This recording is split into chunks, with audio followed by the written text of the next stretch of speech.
ఈ బంధానికి అనుబంధానికి ముఖ్యమైన కారణం మా తల్లిదండ్రులు పెంచిన విధానం. చిన్న విషయాల గురించి గొడవ పడకండి, పెద్ద విషయాలు మీరు మర్చిపోవాల్సి వస్తుంది.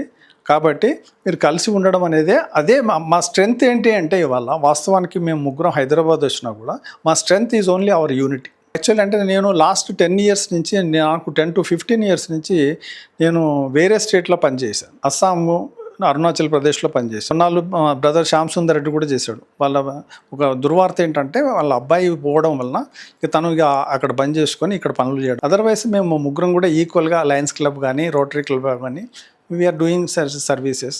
అంటే ఎప్పుడు ఆనందం అనిపిస్తుంది అంటే, లయన్స్ క్లబ్ ద్వారా మా ఊళ్ళో ఒక క్యాంపు పెట్టినప్పుడు మా పెదనాన్న, మా మేనత్త, మా పిన్ని వాళ్ళు కూడా కనీసం కళ్ళద్దాలు కొనుక్కోలేనటువంటి పరిస్థితిలో ఉన్న వాళ్ళని తీసుకొచ్చి వాళ్ళకి ఆపరేషన్స్ అవి చేయించి అద్దాలు ఇస్తే దే ఆర్ వెరీ హ్యాపీ. అని పవన్ అన్న is like my teacher actually వాస్తవానికి. ఎందుకంటే నాకు ఆయనకి 5 ఏళ్ళు గ్యాప్ ఉంది.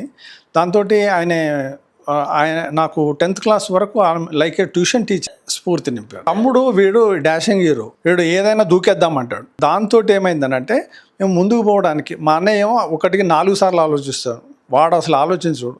నేను 2 సార్లు ఆలోచిస్తాను. దాంతో నేను బ్యాలెన్స్ చేస్తుంటాను. అంటే అది కలిసి ఉండడము ఏదైతే చేస్తున్నామో, ఇప్పుడు మా స్కూల్లో కూడా మా ఫాదర్ వాళ్ళు స్కూల్ కట్టించారు అప్పుడు, ఎప్పుడు 1964 సమ్వేర్. అది మళ్ళీ రివైవ్ చేసేసి మళ్ళీ ఒక గవర్నమెంట్ నుంచి ఓన్లీ ఒక 10 లక్షల గ్రాంట్ వస్తే దాదాపు 30-35 లక్షల మళ్ళీ మేము కంట్రిబ్యూట్ చేసేసి ఒక 10 క్లాస్ రూమ్లో ఉన్నటువంటి మళ్ళీ అమ్మా నాన్న పేరు మీద స్కూల్లో మళ్ళీ పర్మనెంట్, మళ్ళీ ఒక 30 సంవత్సరాలు 40 సంవత్సరాల వరకు ఆ బిల్డింగ్ పర్మనెంట్గా ఉంది.